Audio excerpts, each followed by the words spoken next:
For the first couple of years I extracted the honey, and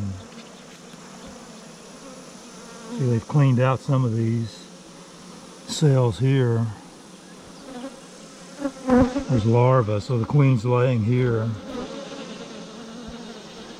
You can see right in here the queen's just been laying.